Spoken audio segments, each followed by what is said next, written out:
O que é uma cruz? Símbolo sagrado, duas linhas que se atravessam, morte, igreja, tatuagem, um acessório. O que significa esse símbolo? Tão usado, falado, mal interpretado. As pessoas querem inventar significado, sabe? Mas será que você sabe? Ou repete? Interprete, qual é a fonte que merece atenção? Sei lá, parece que não há liberdade de opção. Um bagulho sem noção, que você aceita por obrigação e se rejeita, leva caramba. Qual a lógica desse símbolo? Qual a lógica de aceitar algo diluído ou repetir um conteúdo invisível que fala de um ser superior? Eu nem tive tempo de entender meu interior. Mano, isso não faz sentido. Mas, ao contrário, ela é tipo morte. Morte do indivíduo. Desvalorização do umbigo. Substituir o eu pelo nós. Deixar com nós a cabeça. Ler a mensagem das avessas. É trocar ideia contigo pra, mais do que se aceitar, ser aceito. Parar de criar inimigos e apontar defeitos. É pra quem tem coragem de admitir, assumir e depois sumir, aceitando-se inferior, dando espaço ao ser superior que se manifestou em forma de gente. Só pra mostrar que é sendo gente que a gente se torna superior.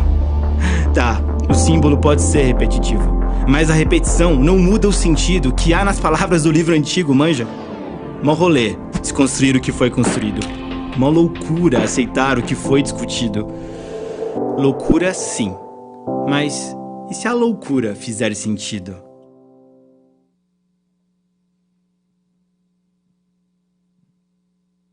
Boa noite, galera. Tudo bem com vocês? Vocês que estão acompanhando aí nas redes sociais, YouTube, Facebook, galera do Instagram.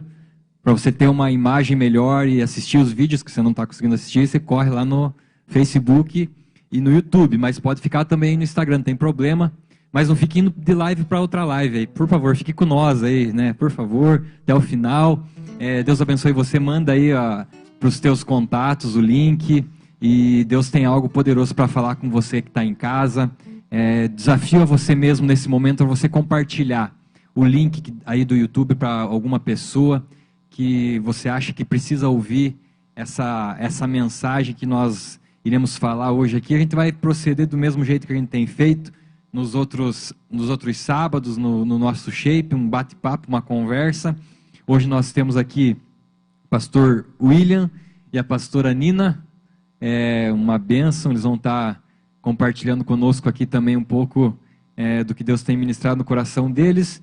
E a banda Santa Ceia, pesada aqui, uma bênção, atender o nosso convite aí, né, para estar com a gente, uma bênção, num shape muito especial, né, a gente está num tempo de Páscoa. Páscoa não é somente amanhã, a gente está num clima de Páscoa. Então eu espero que você goste dessa programação de hoje, aproveite mesmo. É um desafio que eu quero fazer para você. Não fique pulando de live para live, tá bom, pessoal aí do Instagram? Permaneça com a gente. Eu sei como que é, eu faço isso também. Às vezes eu estou assistindo uma live e vou falar, vou dar uma olhadinha na outra. Então, permaneça com a gente aí, por favor, até o final. Mande a tua pergunta, manda a tua frase, uma frase que marcar você, posta nos comentários aí, compartilha com alguém, porque eu sei que Deus ele tem uma palavra poderosa para liberar sobre a vida de vocês nessa noite. E nós vamos começar com uma música aí, o pessoal da Santa Ceia preparou para nós aí, vamos lá. Ele se levantou como vivo no terceiro dia. Não haviam mais lágrimas no terceiro dia. Diante de homens, anjos e demônios, ele trouxe a vida de volta pra nós.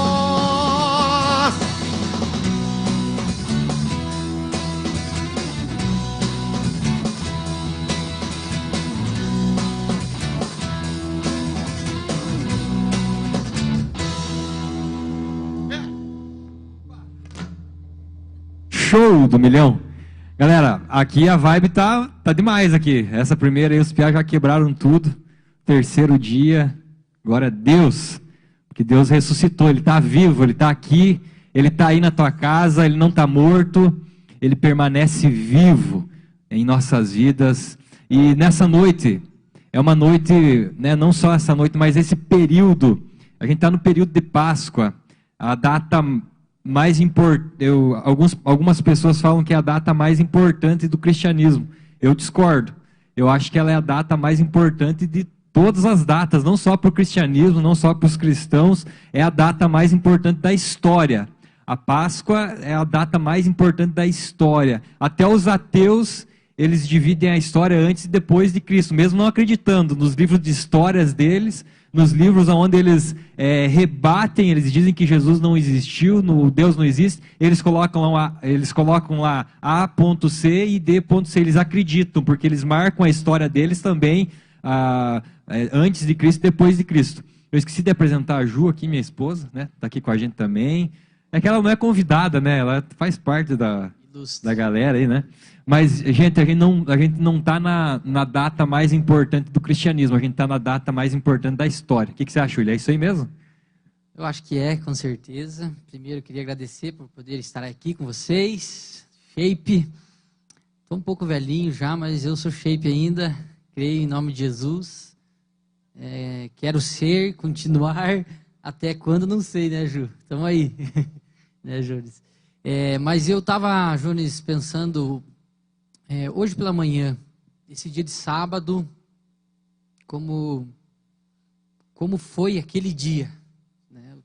Aquele sábado, como eles acordaram naquele dia, eu não sei, não consigo imaginar, eles andavam com Jesus, estavam vendo os milagres de Jesus, um dia de silêncio. Eu vi muitas pessoas compartilharem sobre isso, de dor, de angústia, de não saber qual seria o próximo passo. Hoje nós sabemos. Nós estamos aqui sábado, amanhã eu sei, é Páscoa. Eu sei que Jesus está vivo e Ele está. Né? O Senhor está conosco todos os dias. Mas hoje eu acordei assim, o Espírito Santo desde manhã já me lembrou desse dia, desse momento, né? E nesse dia, assim, eu tenho aqui dentro de mim remoído algumas coisas para poder entender como seria se eu estivesse lá. Não consigo calcular, eu acho, mas eu creio que não foi um dia legal para aquelas pessoas, para aqueles que andavam com Jesus. Para nós é fácil. Para nós é fácil. Nós sabemos o final da história, nós né? sabemos. Mas para aquele povo, para aquela geração, eu consigo entender que esse sábado talvez tenha sido um dia assim de muita dor. Até o pastor Cezinha, você que está assistindo a gente em casa aí, entra lá no Instagram, no Facebook, o pastor Cezinha postou um negócio bem legal, acho que está nas redes sociais da Zoe também. Ele colocou assim: um sábado silencioso era o prenúncio de um domingo poderoso. Vou ler aqui o textinho que ele mandou. Aleluia. Ele coloca aqui: silêncio. Muito se fala da sexta-feira e do domingo, mas o sábado, esse foi um dia silencioso. É isso que o William falou. Foi uma sensação horrível, imagine. Até na Bíblia mesmo, tem poucas linhas ali. Alguns evangelhos nem falam nada do sábado em si. Ele fala da morte, mas ele já fala no domingo de manhã, pela madrugada, as mulheres foram lá procurar Jesus e Jesus não estava mais. Mas olha só, o texto continua assim, ó. Para o inferno, esse silêncio era o som de vitória. Entre parênteses, risos. Eles não entenderam, eles não poderiam entender. 1 Coríntios 2,8: nenhum dos poderosos desta era o entendeu, pois, se o tivessem entendido, não teriam crucificado o Senhor da glória.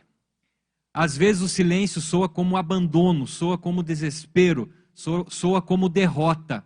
É difícil entender que o sábado faz parte, que o silêncio faz parte, que o choro dura uma noite, mas a alegria ela vem logo de manhã, logo no outro dia, né? É difícil aceitar que para todo domingo barulhento há um sábado silencioso, mas é assim. Na quinta-feira eu estava aqui com a minha sogra, minha querida, nossa sogra, né, Chimia? Nossa, ela deve ter orado muito, né? Orou muito, certeza. Meu Deus, ter dois caras assim. Eu olhei pro joelho dela esses dias, eu vi todos os calos. Mas eu estava aqui com ela e nós estávamos falando de dia por dia. Sexta-feira, como foi, no sábado, e eu estava falando assim, o sábado, eu creio que foi profético mesmo, porque sábado, o que representa o sábado para nós? Descanso. O sábado é o descanso, é o dia de descansar em Deus. E eu creio sim que Deus ele deixou propositalmente o sábado como o dia do silêncio, o dia do descanso também. E o dia da incerteza, porque não sabia, os discípulos não sabiam. Por mais que eles tivessem andado com Jesus, na verdade a grande maioria deles abandonaram Jesus nessa hora. Então eles estavam com a cabeça deles, é um dia de incerteza, um dia de insegurança, mas também sábado é dia de descanso. É sábado, é dia onde nós precisamos refletir o que está acontecendo. O texto continua aqui, o pastor Cezinho escreve: nada é por acaso.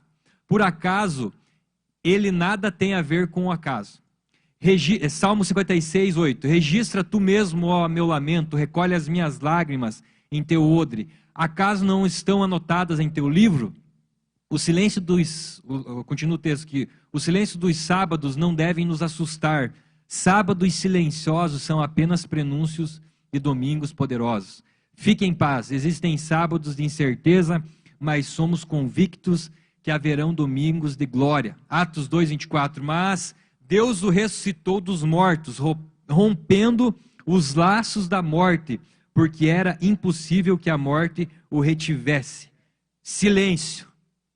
Amanhã é domingo, gente. Viu, Jones? Sabe uma palavra que esses dias tomou conta do meu coração? Foi que o Senhor falava assim: o meu trunfo está chegando. E hoje fez sentido para mim. Agora parece que juntou uma peça do quebra-cabeça. Nós estamos em meio à pandemia e parece que todos esses dias eram sábado, né? E dias de sábado, dias de indecisões, dias de pessoas, pressões, pensando em parar, desistir, desviando do propósito.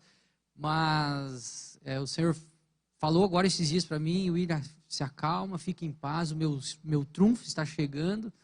E claro que nós cristãos entendemos muito bem, o Senhor já pagou tudo o preço na cruz por nós, já ressuscitou, nós já encontramos vida, mas para esse momento também, eu entendo que Ele tem algo, um trunfo nos esperando para esse momento, né? O plano dele é perfeito, sempre vai ser, o propósito, Ele tem um propósito para tudo isso. Então, por mais que pareça que estamos alguns dias vivendo um sábado, algum tempo vivendo um sábado, eu creio em nome de Jesus que o domingo está chegando. Amém? Essa semana, gente, não sei se você lembra, essa semana, né, eu e o Jones, eu comecei a falar assim para ele: mas por que os discípulos ficaram tão desesperados, gente? Meu Deus, eu falava, lembra que a gente conversou sobre isso? Eles sabiam da história. Meu Deus, a história de Jesus já estava escrita há muitos e muitos capítulos, né, muitos livros atrás, há muitos anos atrás. E até brinquei e falei assim: não, as mulheres não ficaram desesperadas, porque as mulheres se ligam nos detalhes, né? E as mulheres, elas lembravam, foram elas que foram lá ver. Então, o Jones falou assim para mim: mas será que você não está falando igual Pedro, por exemplo, que tinha certeza que estava tudo certo com ele, que tinha certeza que ele não negaria Jesus de forma alguma? Então, assim, para mim, toda a Páscoa, eu me pergunto dessa forma: se eu estivesse no lugar dos discípulos, eu seria Pedro? Quem que eu seria nessa história? Eu seria Judas, misericórdia, né? Mas quando eu acho que eu estou pronta, quando eu acho que eu estou pronta para passar por tudo com Jesus, muitas vezes o Espírito Santo vem e nos questiona: será que eu estou mesmo? Será que eu estou pronta? Então a Páscoa para mim é sempre me fazendo pensar se eu estou pronta para a volta de Jesus. Quer comentar aí, Janaína? Nina? Ela fica brava, chama de Janaína, né? Janaína não, é Nina. Eu acho que, assim como o Jones falou, né, para mim também, creio que para todos nós, a Páscoa é uma das datas mais importantes, porque ela é tudo sobre ela, é tudo sobre isso que aconteceu, né? Para mim, tudo se resume nisso: a morte de Jesus, o amor, o sacrifício, a ressurreição. E eu sempre falo que essa é uma das coisas que mais mexe comigo, porque esse amor, né, esse amor de Jesus mexe demais, porque a gente não merecia. E eu não lembro em que live também que eu ouvi, que falava que esse tempo também, para nós cristãos, né, e também passando por tudo isso que a gente está passando, é um tempo de esperança, né? Porque a Páscoa, a morte, a ressurreição também significa muito isso, esperança, né? Como vocês estavam falando do sábado silencioso, e a gente sabe que foi, né? Mas a cruz também, ela quer dizer esperança, E eu creio que é essa mensagem também que passa para nós e tem trazido paz para os nossos corações. Isso tudo isso que eles falaram aqui, eu acho que eu concordo com tudo. Esses dias, essa semana, para falar bem a verdade, eu comecei a refletir sobre o vazio. O pastor Cezinho já ministrou muito a gente sobre isso, sobre o poder do vazio. E um dos dias dessa semana eu acordei e me veio assim, a cruz vazia, o túmulo vazio e nos nossos dias de hoje a igreja vazia, né? E eu até postei fui lá no celular, tem um aplicativo lá, fiz uma artezinha horrível lá, mas falei, eu preciso postar esse negócio aí. Coloquei lá, cruz vazia, túmulo vazio, igrejas vazias. E a gente entende que existe um poder por trás do vazio. Se a gente pegar a Bíblia, de Gênesis a Apocalipse, a palavra de Deus, a Bíblia, né? Ela vai mostrar isso com muita ênfase. No segundo versículo da Bíblia, a gente já encontra isso. A Bíblia fala que a terra era sem forma e vazia. E o Espírito, ele andava livremente. Então, aonde tem vazio, o Espírito Santo se move. Então, aí já é um princípio bíblico já. A terra era sem forma e vazia, não tinha nada. Como não tinha nada, o Espírito ele agia livremente. O lugar perfeito para a ação do Espírito, para o mover do Espírito, é onde existe um vazio, né? Aquela passagem também de Eliseu, ou Eliseu, com a viúva, ele fala assim, para o milagre acontecer você precisa trazer vasilhas, mas não só vasilhas, essas vasilhas elas precisam estar vazias. Quando ela estava trazendo as vasilhas vazias, o milagre estava sendo derramado. A partir do momento que ela parou de trazer as vasilhas vazias, o milagre parou de ser derramado, né? A viúva pobre, ela tinha uma moedinha, mas ela tinha algo ainda. Mas a partir do momento que ela liberou tudo, ela entregou tudo que ela tinha, que ela ficou vazia, ela chamou a atenção de Jesus. Então existe um poder por trás do vazio. Aquela mulher com aquele pote, aquele vaso cheio de alabastro, perfume caro, ela só também chamou a atenção de Jesus quando ela derramou, quando ela esvaziou o vaso dela.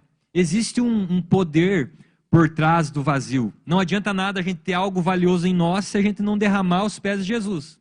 Então existe um poder no vazio.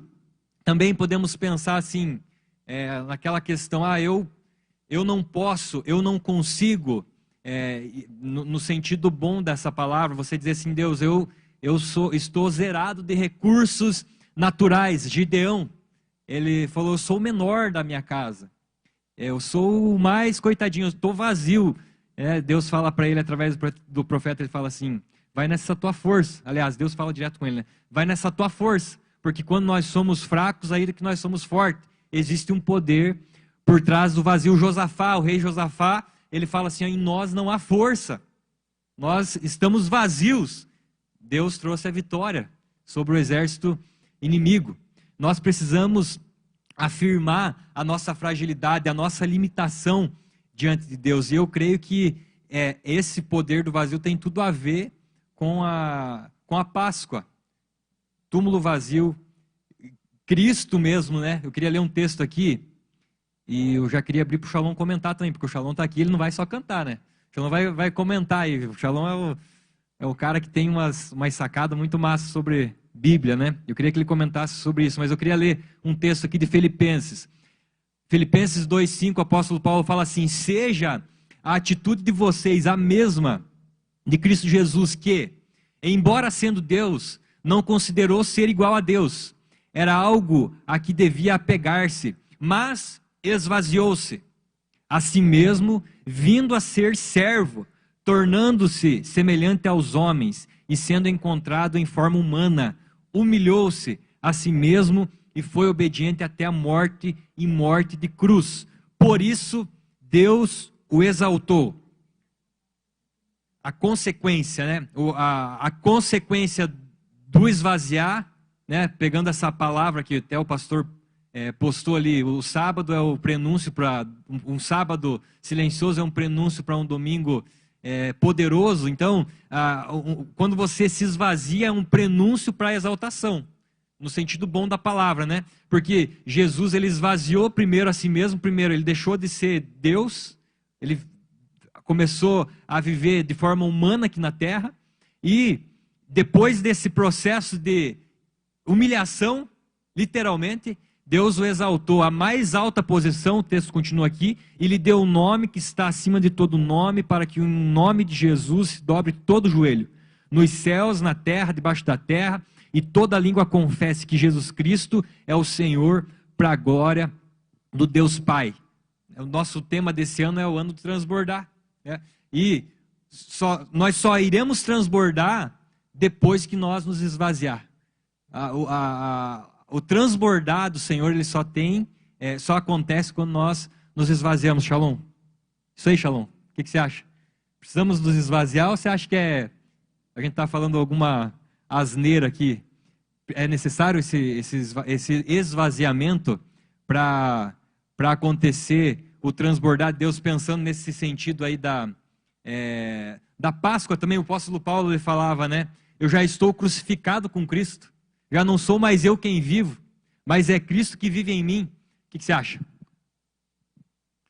Eu acredito que a nossa vida como um todo, ela tem diversos propósitos secundários, mas um primário, que é revelar Jesus, exaltar Jesus, tornar o nome de Jesus grande, alto, exaltado. E eu penso assim que em tudo o que a gente faz, esse deve ser o nosso propósito. Eu acho que Cristo, quando ele abre mão da sua glória, quando ele deixa tudo aquilo que ele tinha por direito para vir aqui morrer por nós, muito, muito além de pagar um preço e nos dar a graça, ele está nos ensinando uma lição. Que existe um caminho e um único caminho para que o nosso propósito aqui na terra se cumpra. A Bíblia diz para a gente tomar a nossa cruz e seguir Jesus. Uma das formas que eu entendo tomar a minha cruz é pensar o seguinte: carregar a cruz era o propósito da vida de Jesus. Então, quando eu tomo a minha cruz, eu tenho que entender qual é o propósito que ele tem para mim e tomar então essa cruz e caminhar. Agora, muitas vezes a gente pensa assim: o meu propósito é ser um pastor, é ser um líder de adoração, é ser um escritor, é ser um médico e tal. Não. Esse é só o meio pelo qual você cumpre o seu propósito. Em suma, pastor, líder de adoração, professor, médico, advogado, qualquer que seja a sua função, o seu propósito é, através do que você faz, revelar Jesus. Então, quando eu penso nisso, eu penso no que a própria Bíblia diz: só existe uma forma de fazer com que ele cresça. Qual é a forma? Eu diminuindo. Se eu não me esvazio de mim, é impossível que ele transborde em mim. Se eu não me esvazio de mim, é impossível que o nome dele seja exaltado através de mim. Para mim, isso é o grito da graça. É aquela graça que fala para você assim: você não vai parar de correr, você não vai parar de fazer, você não vai parar de servir o reino, você apenas para de achar que você tem algum tipo de mérito. Você se esvazia de tudo aquilo que é seu, e você continua fazendo tudo que você pode, não mais para você, mas para que o nome de Cristo seja colocado em um lugar alto. Assim como Cristo fez de exemplo através da morte e da ressurreição, eu creio que é isso que ele espera que a gente faça. Morra para nós mesmos, para que, exaltando o nome dele, nós ressuscitemos com ele em glória também. Eu entendo dessa maneira aí também, Shalom, e que a gente diminui, que ele cresça. Esse é um princípio básico de um relacionamento com Deus. Quando nós deixamos as nossas coisas, o nosso orgulho, as nossas vontades, aquilo que nós sempre pensamos, para que tudo que é dele se estabeleça em nossa vida, e aí através de nós. Estava pensando, Shalom falando, eu estava pensando, Jesus, homem, ele era um homem. Ele era Deus, mas ele se tornou um homem. E eu olho para a cruz vazia, eu olho o sacrifício de homem. O sacrifício de homem. Nós devemos também tomar nossas posturas, se esforçar, carregar a nossa cruz, sacrifício de homem. Mas eu olho para o túmulo vazio, eu vejo um Deus que ressuscitou. Está entendendo? Eu olho para a cruz, eu estou olhando para a cruz, eu vejo um homem que se entregou, deixou tudo aqui nessa terra, e então ele poderia ter sido Deus, sentar num trono, não, mas ele morre de uma maneira mais humana, vergonhosa, humana, vai para uma cruz, homem. Então na cruz, a cruz vazia é Jesus homem, mas o túmulo vazio é Jesus Deus. É isso aí, que revelação massa, cara. Eu achei Porque poderoso. Eu acho que o momento que ele deixou de ser homem foi quando ele morreu na cruz, né? Porque o sofrimento que ele teve na carne, literalmente, ele sofreu, ele apanhou, cuspiram na cara dele mesmo, não foi os cravos, foi na cabeça, ele doeu pra caramba, né? Assim como dói na nossa carne. Que revelação massa, Chimia. Você tá ficando íntimo mesmo, cara. É o cara, bicho. Que massa, cara. A gente poderia ir embora já, isso aí. Isso que é a massa dessa conversa aqui.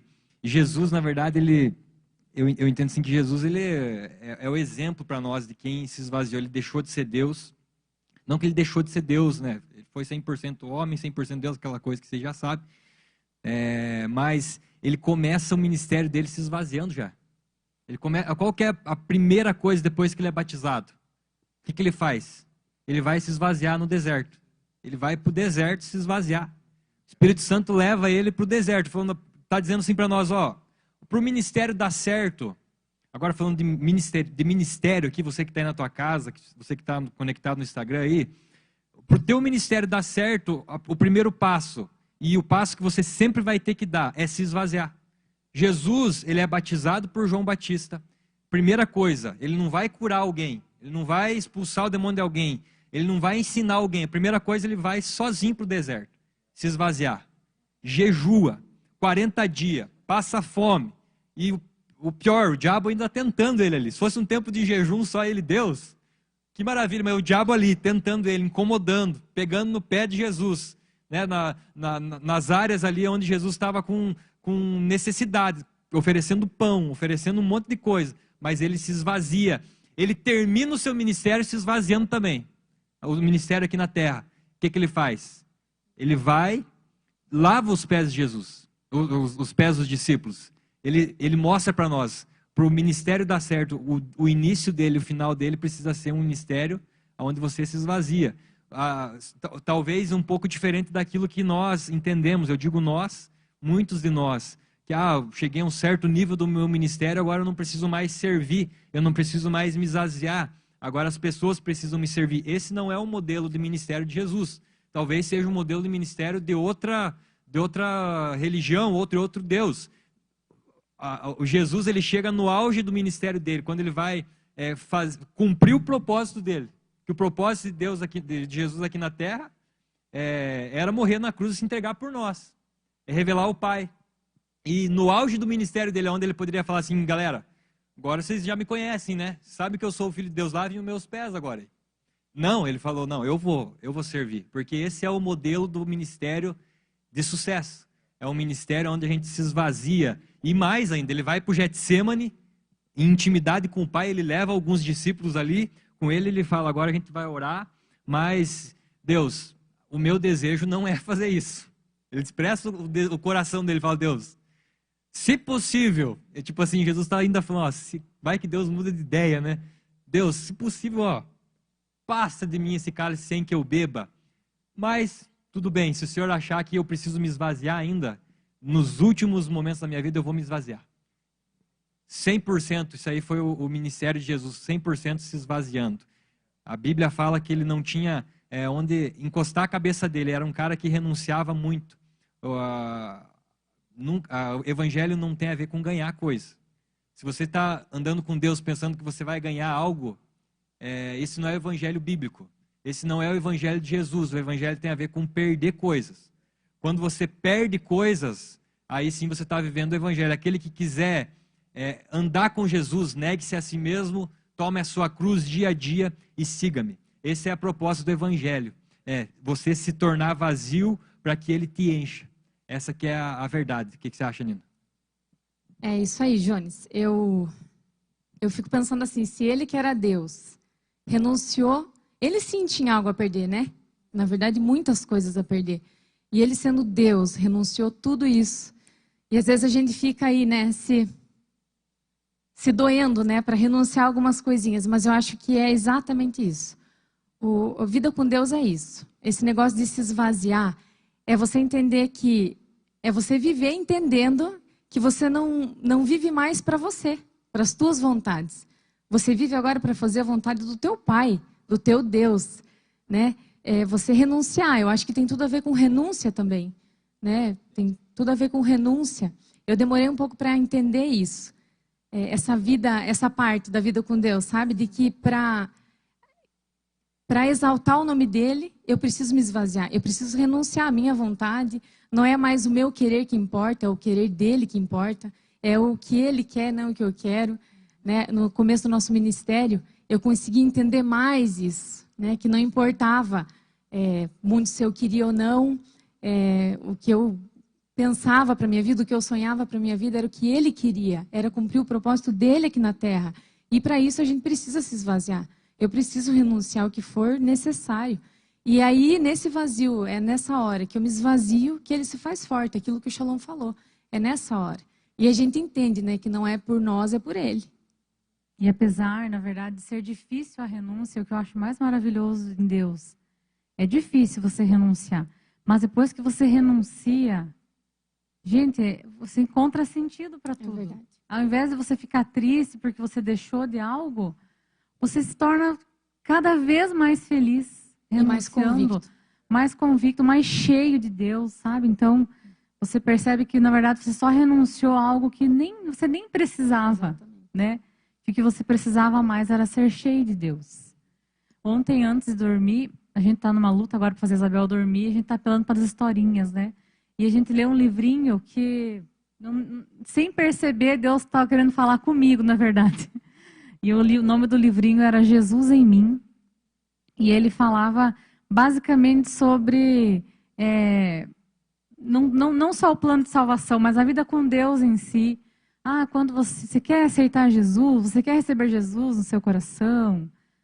Então beleza. Então fale, Jesus, eu aceito o Senhor. Daí o livro começa a falar assim, e agora? O que está acontecendo? Tem alguém morando dentro de você? Sim, tem alguém morando dentro de você. E agora, esse Jesus, esse Espírito Santo, já falava lá do Espírito Santo, ele quer usar a sua vida, ele quer se mover através de você. Aí começou a aparecer Jesus curando. Eu fui contando para Isabel, olha só o que acontece, filha, quando a gente deixa Jesus morar em nós e agir através da nossa vida. A gente deixa de lado aquilo que nós queremos fazer, mas a gente experimenta algo muito maior, algo muito mais poderoso. E aí, não deu para a gente terminar de ler o livro, mas na verdade Deus estava querendo falar comigo naquele momento, porque ela já estava quase dormindo e eu fiquei ali meditando naquilo. Eu quero mesmo permitir que a cada dia que passe eu me esvazie mais para poder ter mais do Senhor. Eu creio que esse é o caminho de todo cristão. Uma vez eu ouvi uma frase, fala assim, jejuar não é bom, bom é ter jejuado, né? Renunciar também não é nada bom. Bom é ter renunciado. E vida com Deus é assim, é renúncia atrás de renúncia. Né, Shalomzão? Vamos cantar mais uma aí? De Deus, digno é o Cordeiro que a morte venceu. Digno é o Cordeiro de Deus. Digno é o Cordeiro que a morte venceu. Digno é o Cordeiro de Deus. Digno é o Cordeiro que a morte venceu. Digno é o Cordeiro de Deus. Digno. Ele tomou o nosso lugar, era para estar nós lá naquela cruz. Sei lá qual que era o nosso destino, era qualquer lugar menos perto do Senhor, né? Misericórdia de nós. Ainda bem que ele teve, glória a Deus pela sua graça, infinita graça, maravilhosa graça. Eu entendo assim que a gente precisa ter a revelação completa do que é Páscoa, do que é cruz, do que é a cruz vazia, do que é o túmulo vazio, do que é a igreja vazia. A cruz vazia porque nós, protestantes, nós colocamos cruz sem o Jesus sofrido lá, porque nós temos a revelação completa. O Jesus sofrido numa cruz, pendurado, é parte da revelação. Não que Jesus não tenha passado por isso, a gente não é contra o Jesus crucificado, ele passou por isso, é uma verdade, mas é uma meia verdade. O Jesus crucificado, ele sofreu. Isaías vai falar, né? Isaías 53 fala que ele foi oprimido, foi humilhado, não abriu a boca, ele como um cordeiro foi levado ao matadouro. Depois você pode ler aí na tua casa, Isaías 53, 400 e poucos anos atrás, Isaías já tinha profetizado ali sobre esse tempo, né, onde Jesus iria sofrer, iria padecer, né? E a gente vê ao longo da história muitos líderes, William, Janaína, Nina, o pessoal que está aqui, a gente vê muitos líderes morrendo por causa de uma causa, ou até por causa de alguém. Morreu por causa de fulano, a gente vê isso muito, mas Jesus, ele morreu sim, sofreu sim, assim como muitos líderes também já sofreram por causa de uma coisa que estavam batalhando, por causa de uma ideia, mas Jesus, né, mas só Jesus ressuscitou. E só Jesus morreu para dar vida para nós e vida abundante. E ele não só morreu, mas ele ressuscitou. Então, essa é a revelação completa da cruz. A revelação completa é o poder do vazio. Ele nos libertou do pecado quando ele morreu. Ele nos livrou do pecado. Mas também ele ressuscitou para que nós pudéssemos ter vida. 1 Coríntios capítulo 15 fala que ele destruiu, ele venceu o último inimigo, né, que é a morte. 1 Coríntios capítulo 15, versículo 26. Ele venceu o último inimigo, que é a morte. Não tem nem a morte. Qual que é o pior inimigo do ser humano? É a morte. Ninguém pode fugir disso, mas Jesus foi lá e venceu a morte para que nós pudéssemos ter vida e para que nós pudéssemos ter zoe, vida plena, vida abundante, né, William? Vida de Jesus. Tudo isso faz parte do plano perfeito do Senhor. Sempre foi. O Senhor sempre teve um plano perfeito para nós. E a cruz, a morte e a ressurreição de Jesus foi o plano perfeito de todos os tempos. Todos os tempos. O plano que deu muito certo. Que foi, parece que nos mínimos detalhes, foi profetizado e cumprido. Então, o plano perfeito, ele aconteceu, e nós como seres humanos, né, porque somos aquilo que o Senhor mais ama, nós temos esse benefício do plano perfeito, benefício da morte e da ressurreição.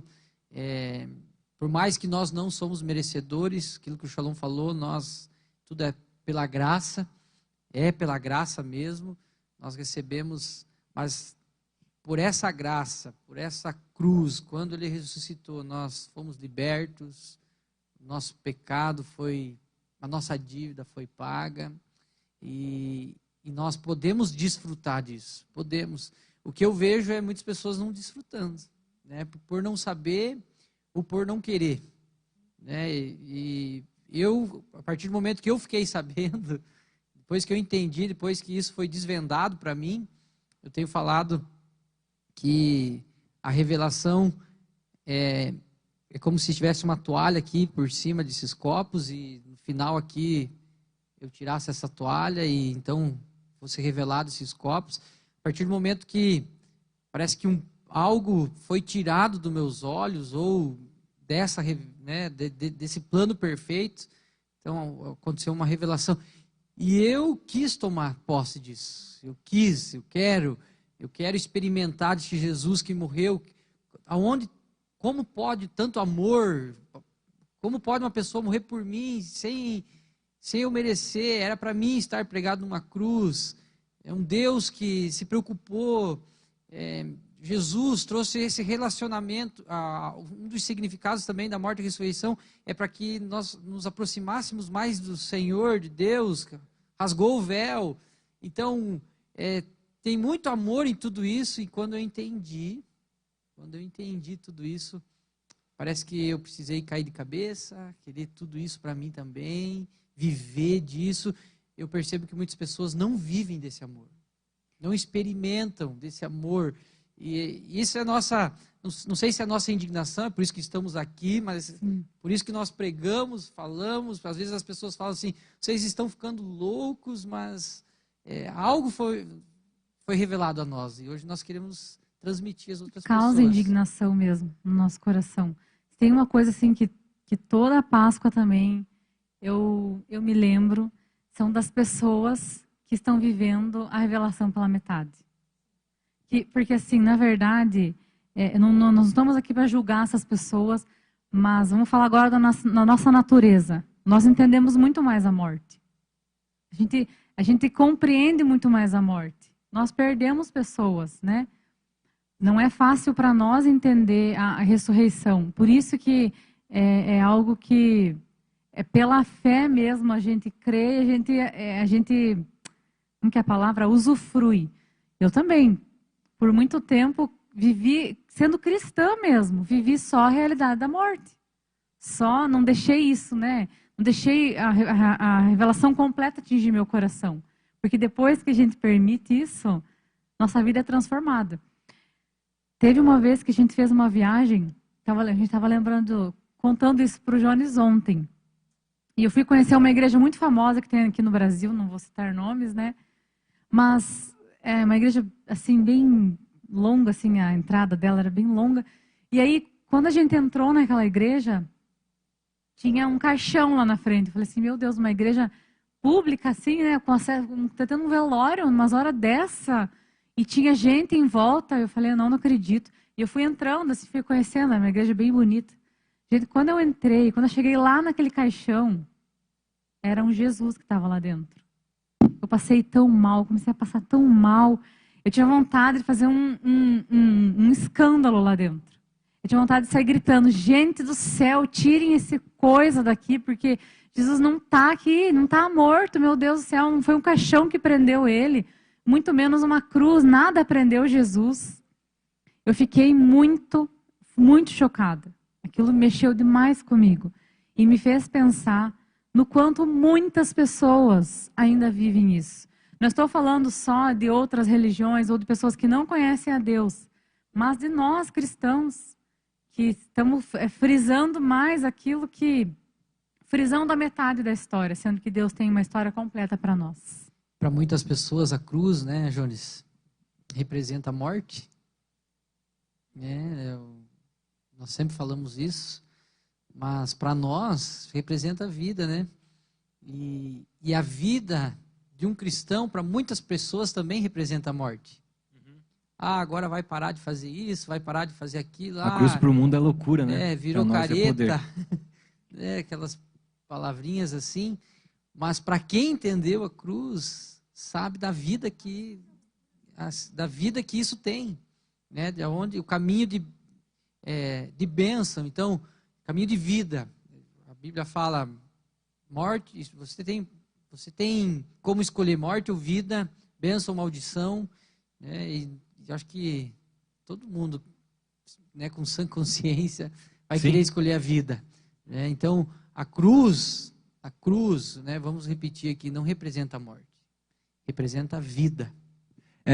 O Ariel vai preparar uma foto. Não solta aquela foto ainda, Ariel. Espera aí. Espera dar o ok, mas deixa no ponto aí. Aquela foto lá que a gente combinou. Mas eu entendo assim que o sofrimento de Jesus, ele fez aquilo para expressar também o amor dele. E tem um amigo meu que escreveu uma música muito massa, que ele fala assim, como não amar aquele que me amou? Isso aí é uma frase que vai cair o Instagram aí, vai cair, mas já vai voltar, galera. Por favor, fique ligado aí, já vai voltar. Não vá para outra live ou vá para o YouTube aí, Facebook. Mas como não amar aquele que me amou, né? quando você entende o amor, quando você entende o sofrimento, quando você entende tudo que ele sofreu, porque eu acho que a gente não pode desconsiderar o sofrimento de Jesus. Ele sofreu mesmo, gente. Sofreu. Que sofrimento. Eu acho que talvez o maior sofrimento de Jesus, digamos assim, de toda a dor que ele teve na carne dele, na minha opinião, a maior dor que ele teve foi o momento que ele levou sobre ele todo o pecado da humanidade, porque ele não tinha pecado. A Bíblia fala, o único momento foi aquele momento ali que ele pegou o pecado de toda a humanidade, de todas as pessoas, veio sobre ele.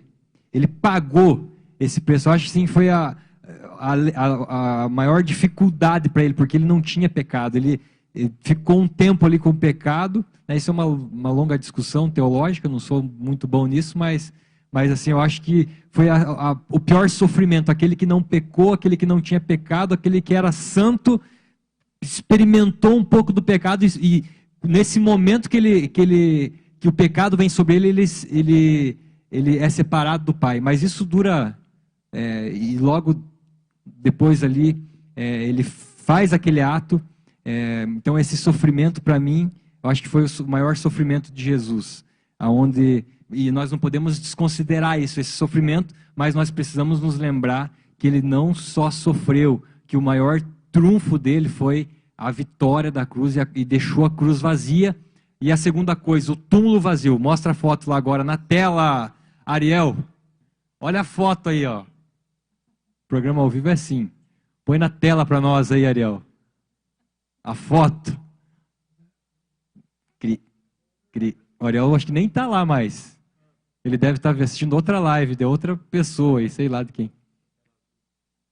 Pelo menos chacoalha a mão aí, Ariel, se não vai dar certo. Muita unção pesou. É muita unção. Mas enfim, agora a gente vai falar aqui do túmulo vazio, a cruz vazia e o túmulo vazio. Olha só, Lucas capítulo 24, versículo 2 e 3, vai falar assim que eles chegaram naquele lugar e não acharam o corpo de Jesus. Eles foram lá para ver se Jesus estava lá, mas Jesus, ele estava em outro lugar, ele não estava naquele túmulo vazio. A gente pode dizer também que ficou um lençol vazio, porque a Bíblia fala que ficou só o lençol lá. Então, túmulo vazio, cruz vazia, lençol vazio. E a foto que nós tínhamos para mostrar, que não está ali, não sei o que aconteceu, mas, olha lá, a foto, essa é a foto. O William esteve lá, né, William? Esteve lá em Israel, né? Sim. Como é que foi essa experiência aí? Você chegar lá e ver que não estava lá mesmo. Não está lá Jesus, né, William? Não tá. Ali é o Jardim do Sepulcro, um lugar, assim, sei lá, uma atmosfera sobrenatural. Nós fomos para lá faz uns 2 anos e meio, fui com o pastor Cezinha, mais algumas pessoas. Então é fora dos muros de Jerusalém, é fora, o Jardim do Sepulcro, o lugar da caveira lá também, se consegue enxergar um pouco de longe. E então se chega nesse lugar, é um lugar onde é totalmente gratuito, muito lindo, muito organizado. Você fala a sua nacionalidade, eles trazem um guia que fala a sua língua, muito legal mesmo. E então ele se percorre aquele lugar, nós tomamos uma ceia naquele lugar, eles preparam, trazem o pão, o suco ali para nós. E aí se chega lá naquele lugar, se tiver muitas pessoas, tem uma fila, mas o dia que nós fomos de manhã, estavam bem poucas pessoas, chegamos lá. Então a gente pode entrar lá dentro, né? É um lugar assim cavado numa rocha, e tem até uma frase na porta. Jesus, ele não está em inglês ou eu fala não inglês? sei falar, não. Ele não está aqui. Fala em hebraico. Vou falar em hebraico e em aramaico. Ele não está aqui, ele vive. Tal, esses negócios. tal, pá, tal. Cats Barney. E aí, mas é muito legal, porque você pode ter essa experiência.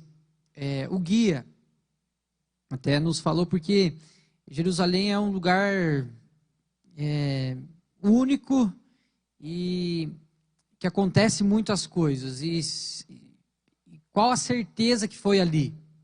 Qual a certeza que foi ali? O próprio guia falou assim, nós também não temos a certeza. Muitos anos se passaram.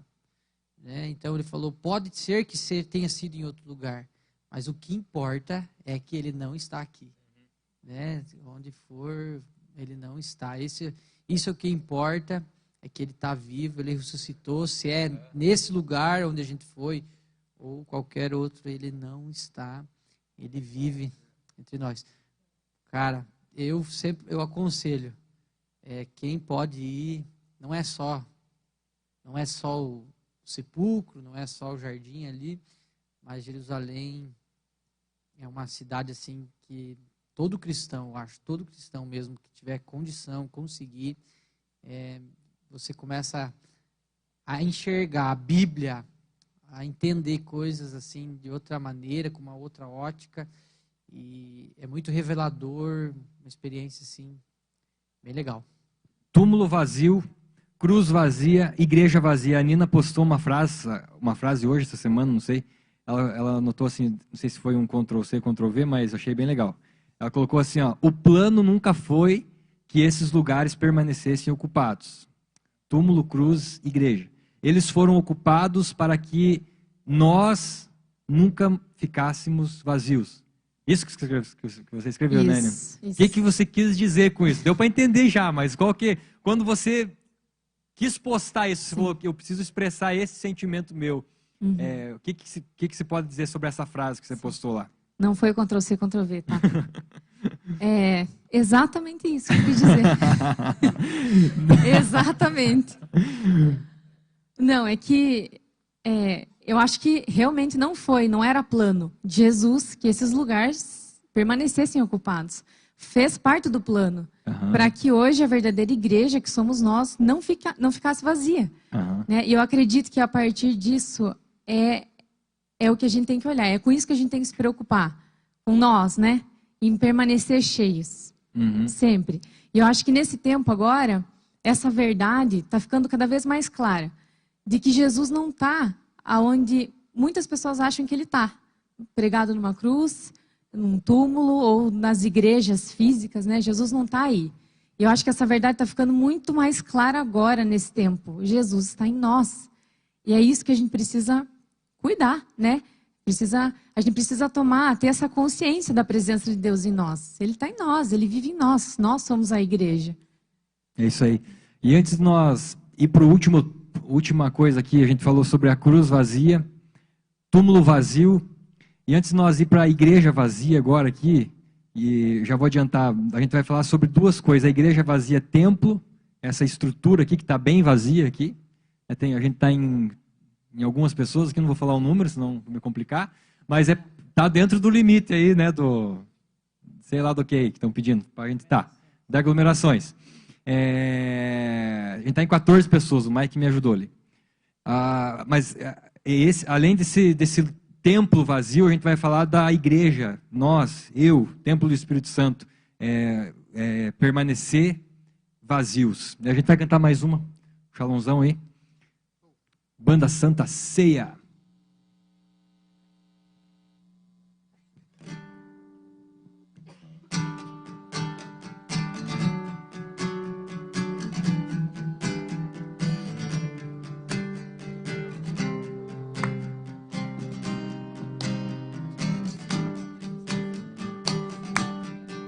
Exagerado é o seu amor em cada detalhe pra chamar minha atenção para observar o dia em que a perfeição decide se apaixonar por aquele que é imperfeito, exagerar. Mas o seu exagero foi além. Na cruz me amou como ninguém, só pra que eu pudesse te olhar e dizer que o Senhor é exagerado em me amar. Exagerado é o seu amor em cada detalhe pra chamar minha atenção, para observar o dia em que a perfeição decide se apaixonar por aquele que é imperfeito. Exagerar, mas o seu exagero foi além. Em uma cruz me amou como ninguém, só pra que eu pudesse te olhar e dizer que o Senhor é exagerado em me amar.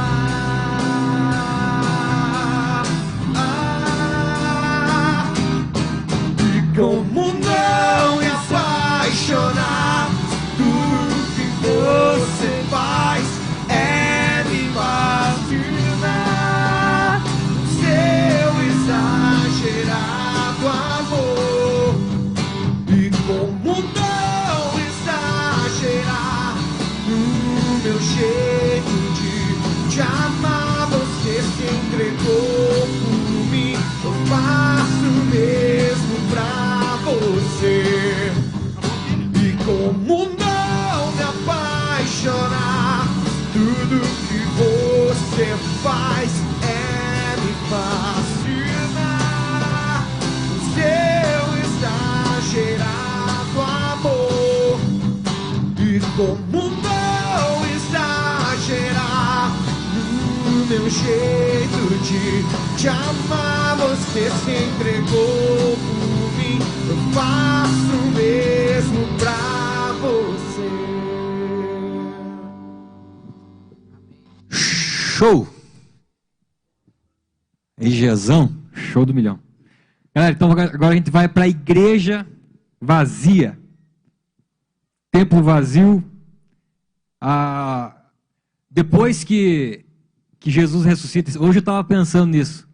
Para mim foi uma revelação assim, muito massa, porque depois que Jesus ressuscita, ele vai, tem todo o encontro com a galera lá, primeiro as mulheres ficam sabendo para espalhar mais rápido a notícia, elas espalham para um monte de gente, e daí depois ele senta com os discípulos dele. E qual é a orientação de Jesus nesse momento, depois que ele ressuscitou? Depois que ele deixou a cruz vazia, depois que ele deixou o túmulo vazio, agora ele iria deixar a terra vazia, porque ele ia voltar para o céu. Então ele ia deixar a terra vazia também, ele ia mandar o Espírito Santo, mas ele ia deixá-la vazia, da presença dele, né, aqui. Mas qual que é a orientação dele? Jesus ele fala, vão e façam discípulos. Eu achei muito massa, porque ele poderia bem chegar aqui na terra e falar, galera, me sigam e vamos fazer discípulo aí comigo. Não, ele depois que ele ressuscitou, ele não falou antes de morrer, ele não falou na última ceia.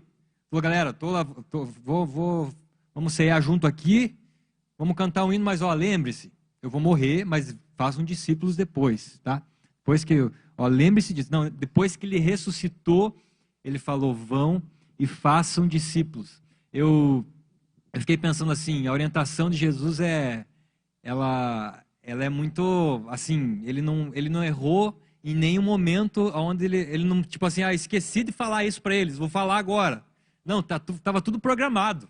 O plano era assim, eu vou ressuscitar, eu vou morrer, eu vou deixar a cruz vazia, vou deixar o túmulo vazio, e a minha ideia é que os meus discípulos deixem o inferno vazio também.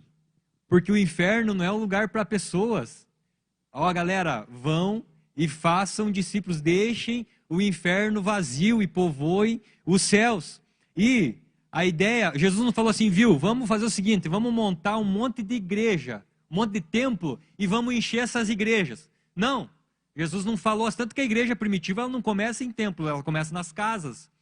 Existia a igreja lá romana, não existia a igreja, os discípulos de Jesus. Quando desce o Espírito Santo, a Bíblia fala que eles têm aquela experiência ali lá em Atos e acontece ali a orientação, é tanto em Jerusalém, Judéia, Samaria, é sempre saindo, nunca é vindo, é saindo, levando o reino, indo, fazendo discípulos. A ideia nunca foi encher templos, a ideia sempre foi fazer discípulos. Fazer discípulos em nome do Pai, do Filho e do Espírito Santo. Essa é a ideia. E eu achei muito massa. Assim, para mim foi uma grande revelação. Deus ele não falou isso quando ele começou o ministério dele. Ele não falou isso lá no meio do ministério dele. Ele não falou antes de morrer. Ele falou depois que ele deixou a cruz e o túmulo vazio. Ele falou, deixem o inferno vazio. Vamos fazer discípulos para Jesus. Né? Até, Jones, eu tenho escutado alguns pastores e eles têm falado sobre uma igreja relacional. Essa é a igreja que vai permanecer de pé, que se relaciona com as pessoas, não um simples ajuntamento no domingo à noite, e aí ninguém mais tem contato com ninguém. Então, eu acho que a igreja nunca mais vai ser a mesma, e hoje parece que Deus está nos mostrando e voltando às nossas origens, né? A igreja igreja somos nós somos igreja, mas igreja que se relaciona. O começo da igreja, a perseguição, eles tinham que se reunir em pequenos grupos, em lugares escondidos, cavernas, em sepulcros, né? Se nós formos ver a história, e parece que hoje o Senhor está mostrando a força que isso tem. A igreja, né? Não, parece que às vezes as pessoas confundem mesmo a aglomeração, prédios, construções, um monumento e esquecem que igreja é isso aqui, é nós, é um passando a mensagem, é um amando um outro, um estendendo a mão para o outro. E esses pastores que a gente tem escutado é que essa é a igreja que vai permanecer de pé, a igreja que é a essência, que vive, a igreja de verdade. Então, a igreja está vazia, nós pensarmos assim, mas se o Espírito Santo estiver coordenando todos nós, a igreja não vai parar. A igreja ela vai continuar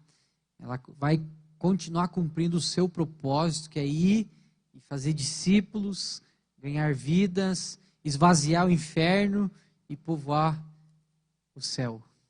Massa, William. Olha só que fala em Mateus 16, 18. Jesus está falando com os discípulos ali, texto bastante conhecido, ele fala assim, também eu te digo que tu és Pedro, e sobre essa pedra edificarei a minha igreja, e as portas do inferno não prevalecerão contra ela. Deus está falando assim, o inferno ele não vai vir até você, você precisa ir lá, e o inferno não vai conseguir prevalecer contra você, as portas não vão resistir. As pessoas, elas não vão vir para a igreja, nós precisamos ir até as pessoas. Por isso que as igrejas estão vazias. Eu creio num tempo profético. É o tempo onde Deus nos jogou para fora, para que a gente entenda no poder que tem em uma igreja, templo vazio. Quanto mais templos vazios nós estivermos, com cristãos que entenderam o ID, mais vida nós vamos ter no mundo e mais discípulos do Senhor Jesus sendo formados, e isso sendo um ciclo virtuoso, né? Cada vez mais discípulos fazendo discípulos e discípulos e discípulos. Não que as nossas reuniões aqui não sejam importantes, mas na minha opinião, não digo supérfluo, mas isso não é ser igreja. Igreja é você ir para fora dessas quatro paredes aqui e lá no teu trabalho, quando você voltar da quarentena, lá no teu futebol, você poder mostrar que Cristo não está na cruz, Cristo não está também no túmulo, Cristo não está dentro de uma igreja, mas Cristo sim, Ele está em nós, e Cristo em nós é a esperança da glória. Essa é a mensagem, esse é o evangelho, isso é a igreja vazia. Agora falando de igreja, a igreja, você, nós precisamos entender que intencionalmente nós precisamos se esvaziar. Intencionalmente nós precisamos nos humilhar, porque todos um dia serão humilhados. Esse dia eu estava pensando, Deus estava falando comigo assim, um dia todos serão humilhados. Agora, cabe a cada um de nós escolher qual é o momento. Cabe a cada um de nós escolher o momento que nós seremos humilhados. Se nós escolher, não, eu preciso me humilhar agora, eu preciso me esvaziar agora, no tempo oportuno Deus ele vai te exaltar, porque um dia todos serão humilhados. Você escolhe qual o dia da tua humilhação, você escolhe qual o dia da tua perda, porque um dia todos irão ser humilhados, né? Um dia todos, quer queiram, quer não, um dia todos serão humilhados. Cabe a nós escolher, né? O Jesus mesmo falou assim, se você quiser me acompanhar, fica a teu critério aí, mas se você quer me acompanhar de fato, você vai precisar negar a si mesmo, tomar a tua cruz diariamente e me seguir. Agora eu queria perguntar para vocês, para a Nina e para o William, eles, para quem está assistindo a gente, quem não sabe, eles eram aqui de Laranjeiras, e nesse processo de entender o chamado, aquilo que o Shalom falou, o propósito, Deus para a vida deles, Deus colocou no coração deles uma cidade, a cidade chamada Pato Branco, e Deus colocou essa cidade no coração deles, e eles entenderam que eles precisavam levar o reino para lá, levar o evangelho para aquela cidade, mas dentro desse processo, né, falando aqui do que nós temos falado ao longo desse shape aqui, eles precisaram perder muitas coisas, e continuam perdendo, renunciando muitas coisas. Para vocês, assim, se vocês quiserem abrir também, de uma forma, assim, quais que foram as maiores dificuldades que vocês encontraram, assim, quais que foram as maiores renúncias que vocês precisaram ter para que vocês pudessem estabelecer ali na cidade de Pato Branco o reino de Deus?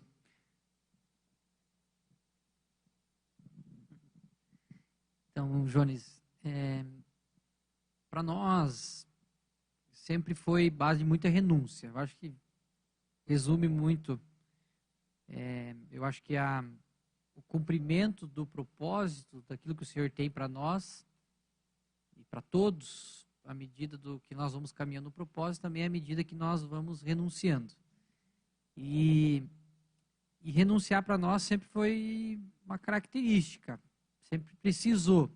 Mas eu acho que o que é mais difícil é renunciar ao seu eu, os seus desejos, suas vontades, o seu sonho, aquilo que talvez durante um tempo da sua vida você caminhou e falou assim, agora vou ter que deixar esse caminho para caminhar o caminho de Jesus. Mesmo você sabendo que esse caminho é o melhor, o caminho de Jesus é o melhor, sempre vai ser, mas parece que é uma luta interna que você tem dentro de você. Você luta todo dia. E ontem deu certo, e hoje vai dar certo. Sabe? Caminhar, entender o propósito do Senhor é muito fácil.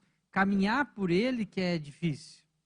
Caminhar pelo propósito é difícil. Então, eu lembro quando eu entendi, sei lá, num culto, você levanta a mão, tá bom, eu já consigo ver lá na frente. Já consigo ver aonde o Senhor quer me levar. O que fazer. Mas aí você sabe que você vai ter que caminhar. Processo, dia a dia. É uma renúncia aqui, é um se humilhar aqui, é alguém que fala para você, não, você está ficando louco. É as suas paixões, ainda parece que mundanas, não sei, mas internas suas. E fora o dia a dia, renunciar, às vezes, pessoas, amigos, que você vai ter que escolher em um momento, continuo andando ou vou ter que parar, deixar para uma outra, mudar minhas amizades, mudar o meu comportamento, o jeito de ser, lugares onde eu vou, renunciar, no meu caso,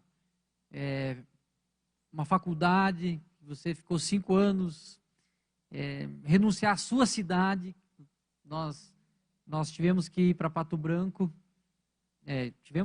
estamos muito felizes de ir para Pato Branco, mas houve um processo, então chegou um momento que nós tivemos que decidir, ou é lá, ou é onde você conviveu a vida inteira.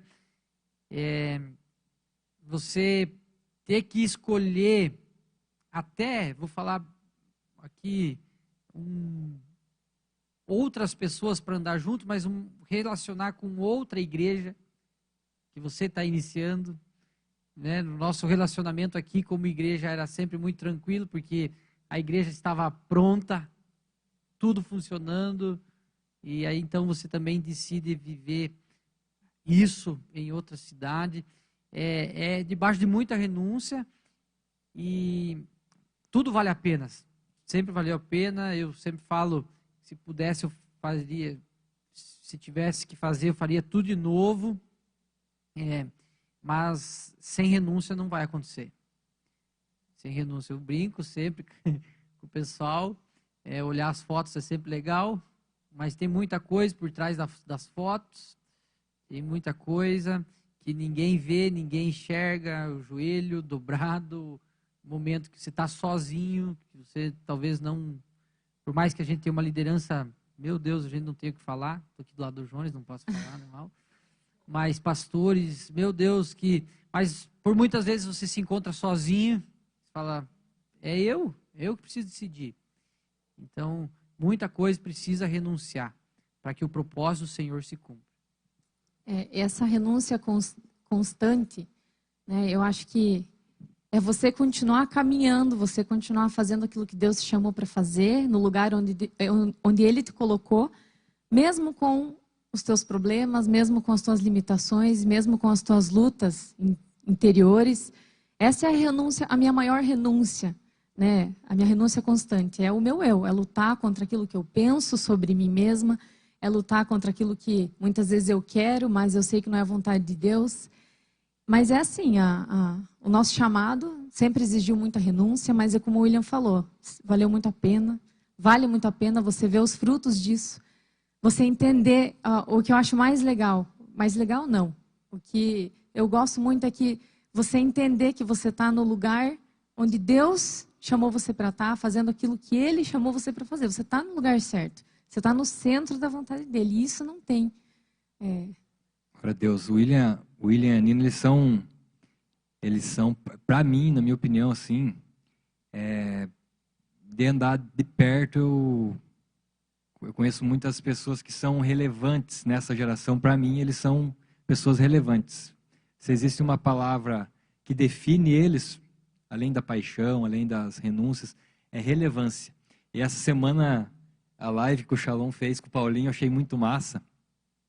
Não sei se você assistiu, você que está na casa aí, mas eu achei muito massa uma hora que vocês entraram nesse assunto. O Paulinho falou sobre a relevância e a influência. Existem muitas pessoas, né, que querem ser relevantes, que eles querem ser alguém, querem mostrar serviço, digamos assim. Mas o legal, ele falou uma frase que eu até anotei, ele falou assim: homens relevantes não se preocupam com o protagonismo. Eles não se preocupam, né? Eles não se preocupam na foto bonita que eles vão postar no Instagram. Eles não se preocupam em quantas curtidas. Ele não se preocupa em patrocinar a página dele no Instagram para ter bastante visualização, não. Mas a vida deles é como a vida do William e da Nina. Renúncia embaixo de renúncia, né? Buscando a face de Deus. E essas pessoas, elas descobriram, na verdade, elas não sabem, mas elas descobriram o caminho da relevância. Elas se tornaram relevantes não porque elas quiseram, mas porque elas entenderam que elas precisam ser apenas, assim como João Batista, ele se denominava, ele falou, sou apenas uma voz. Eu sou apenas uma voz que estou no deserto.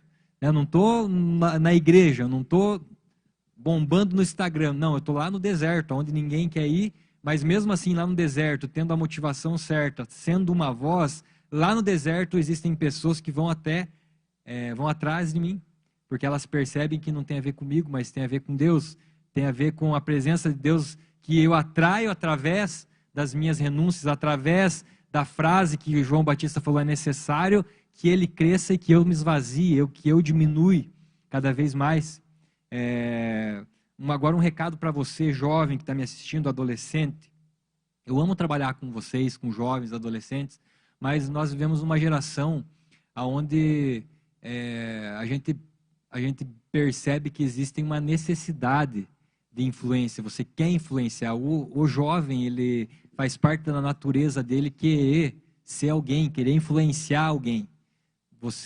Ele posta alguma coisa, ele quer influenciar alguém com aquela frase ou com aquela foto que ele fez. Isso é um sentimento que faz parte do ser humano, mas nessa faixa etária, né, nesse período da vida do jovem, é algo muito latente. Todo mundo quer ser influente. Mas eu queria dar falar algo para você. No período que nós estamos vivendo, né, nesse tempo que nós estamos vivendo, onde nós estamos vivendo num momento, assim, falando no mundo secular, nesse tempo de crise, nessa pandemia que está passando, ainda a gente está nessa fase. Eu percebo que existem muitos jovens que vão para a internet querendo dar uma revelação nova, querendo mostrar o caminho certo. Eu queria dizer para você, jovem, talvez você não é um jovem de idade, mas você é um jovem no ministério, alguém que ainda quer ser alguém. Não tem errado nisso, não tem nada de errado nisso, mas eu creio que esse é o momento onde nós vamos baixar nossa orelhinha agora e vamos escutar os profetas. A gente vai escutar aquelas pessoas que têm a direção realmente, pessoas que já estão há um tempo caminhando e vão dar a direção correta para nós, para a igreja.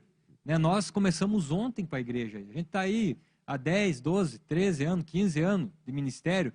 Esses heróis da fé, eles estão há décadas lutando pela igreja. Quando muitos de nós não estávamos nem nascidos, eles já choravam pela igreja. Eles já choravam pelo mover, eles já choravam para que nós vivêssemos esse tempo que nós estamos vivendo. Então, jovem, adolescente, é tempo de nós abaixar a nossa bolinha, parar de querer colocar uma frase de efeito, ou parar de querer colocar uma revelação nova. Não, esse é o momento dos profetas de verdade aparecer. Principalmente, agora aqui dando uma orientação para você, de você escutar o teu pastor local. Não é hora de você ir para o Instagram, para o YouTube, vamos ver qual que é a visão do fulano de tal para esse momento. A visão do fulano de tal não importa, você não caminha com ele, a visão do teu pastor importa, porque você está debaixo da autoridade dele, você está debaixo, e existe uma bênção quando a gente se submete à orientação da nossa liderança. Existe uma bênção quando você baixa a tua orelhinha, põe o rabinho entre as pernas e fala: Deus, eu vou me submeter àquilo que a minha liderança falar. Aquelas outras vozes que estão falando aí pela internet, se coincidir com aquilo que a minha liderança falou, amém. Se não coincidir, eu vou ficar com o meu líder, eu vou ficar com o meu pastor, vou ficar com a direção que a minha igreja está dando e eu vou caminhar por ela. E isso tem a ver com se esvaziar também. Igrejas vazias, túmulo vazio, templo vazio, cruz vazia. E eu posso finalizar aqui para nós orar e para nós cantar aquela música que eu pedi para você, Shalom. E eu vou me esvaziar. Essa é massa. Podemos fechar aqui com aquela... O pastor Cezinha tem falado, né, sobre a gente comer todo o cordeiro. Podemos fechar aqui dizendo, então, cruz vazia, túmulo vazio, igreja vazia. Podemos colocar aqui também prato vazio. A gente precisa se alimentar, comer todo o cordeiro. Êxodo 12 fala isso: não deixe sobrar nada, coma todo o cordeiro. Não fatiar o evangelho, não pegar só aquela parte do evangelho que eu acho que vai fazer bem para mim, aquilo que eu acho que vai me prejudicar, entre aspas, eu abro mão. Não, coma todo o cordeiro, mesmo que doa alguma coisa em você, mesmo que isso vá exigir renúncias de você, coma todo o prato, até você limpar todo o prato. E eu acho que isso não vai acontecer. A gente vai sempre, quando eu entendo essa revelação do prato vazio, está querendo dizer assim que a gente precisa sempre estar na mesa com a nossa palavra, mas a gente perceber também que a palavra é uma fonte inesgotável. Você vai estar ali se alimentando, buscando se esvaziar, mas buscando se encher dela e entender que essa fonte é uma fonte inesgotável, ou seja, você nunca vai sair desse prato. Você vai sempre querer se alimentar dele, você sempre vai querer buscar mais. A palavra de Deus fala em Ezequiel, Deus dá orientação para o profeta, ele fala assim: coma desse rolo, coma desse livro, coma dessa palavra, não apenas algumas partes, coma toda essa palavra. A palavra de Deus, a Bíblia, ela é a palavra de Deus, ela é inspirada por Deus, ela não é um livro, como muitos dizem, ela é apenas um livro que algumas pessoas juntaram lá, tantos anos depois de Cristo. Não, ela é a Bíblia, ela é a palavra de Deus. Nós precisamos nos alimentar de capa a capa, comer ela, cheirar ela, respirar a Bíblia, toda ela.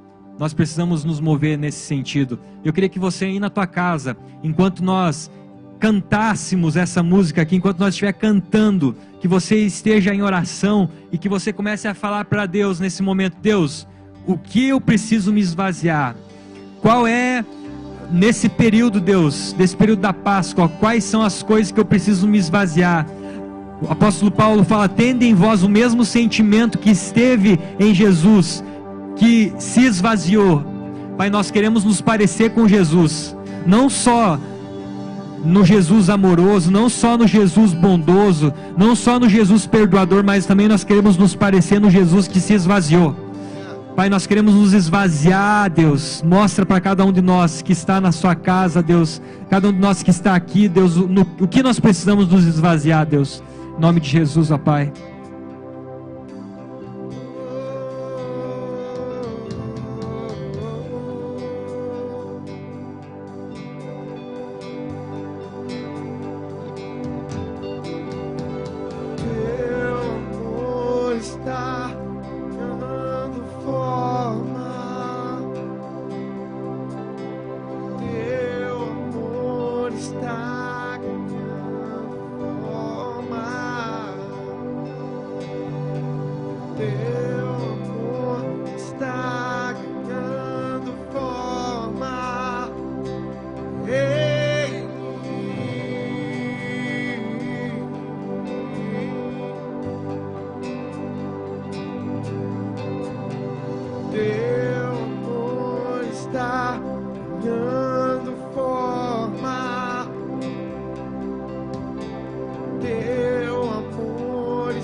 Só pra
enquanto nós cantávamos aqui, o Espírito Santo me mostrava pessoas nas suas casas, assistindo essa transmissão, esse culto, pessoas que estão cansadas de se encher com outras coisas que não são a presença de Deus, e você precisa se esvaziar disso. Deus me mostrava pessoas que estão cansadas de se encher de tantas coisas que o mundo oferece. Muitas vezes não é nem pecados, mas coisas. A palavra de Deus fala uma coisa só. Jesus fala uma coisa só. Uma coisa só é importante. Nós precisamos escolher essa melhor parte. Nós precisamos nos esvaziar de tudo aquilo que não é Deus. Nós precisamos nos esvaziar de tudo aquilo que não é Deus. Nós precisamos nos esvaziar todas as vezes que nós nos esvaziamos. O amor do Senhor, Ele toma forma em nós. Quanto mais você se esvaziar de você, quanto mais você se esvaziar das suas vontades, mais o amor do Senhor vai ter forma dentro de você. Mais o amor do Senhor, mais a presença do Senhor vai ter forma dentro de você. Nos ajuda, Deus. Espírito Santo nos ajuda. Ajuda, Pai, essas pessoas, ó Pai, que estão com dificuldade. Ó Pai, de se esvaziar, Deus, que nessa hora, eu queria que você colocasse a tua mão no teu coração, onde você estiver, e que você repetisse essa oração comigo, fala assim: Senhor Jesus, fala assim: Senhor Jesus, tira, arranca de mim tudo aquilo que não é teu, tudo aquilo que não é do Senhor, arranca de mim. Intencionalmente, ó Pai, eu quero arrancar isso. Eu quero me humilhar intencionalmente, ó Pai.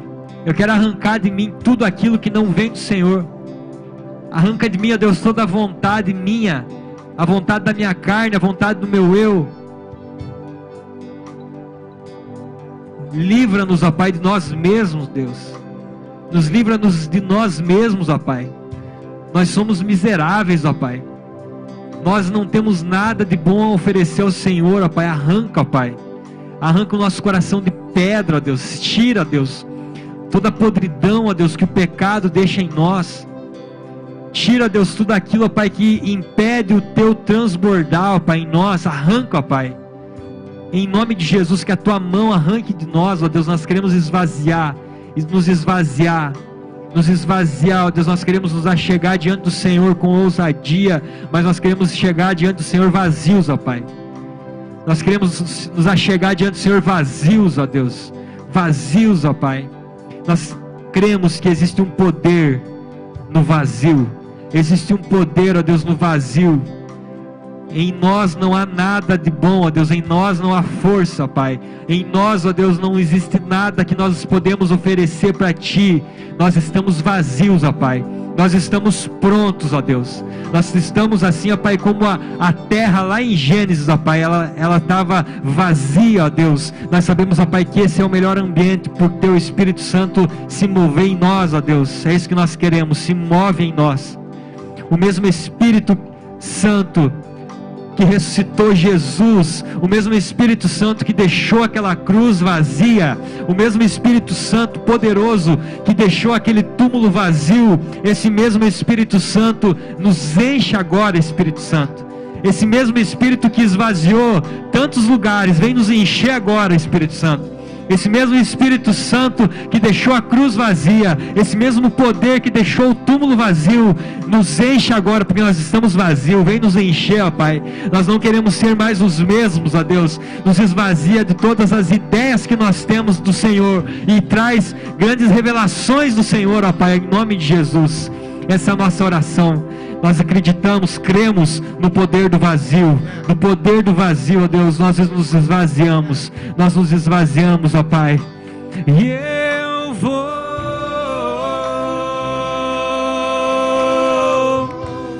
declare isso. Me esvaziar.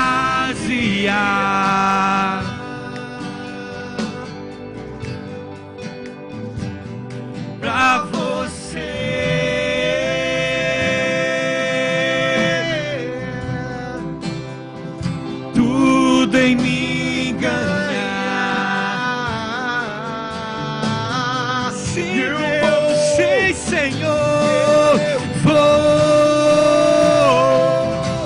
Vou me esvaziar.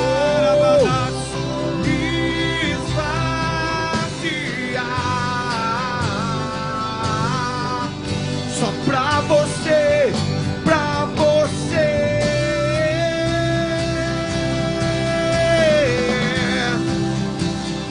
Tudo em mim ganhar.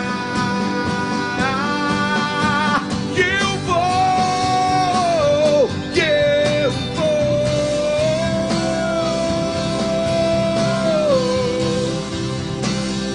me esvaziar pra você, pra você.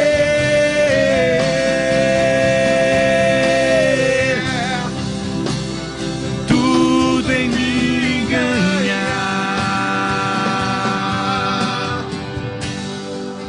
Aleluia. Glória a Deus. O poder do vazio.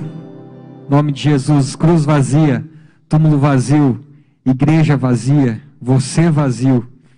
Para que o transbordar do Senhor aconteça nas nossas vidas. Em nome de Jesus. Que tempo maravilhoso, né?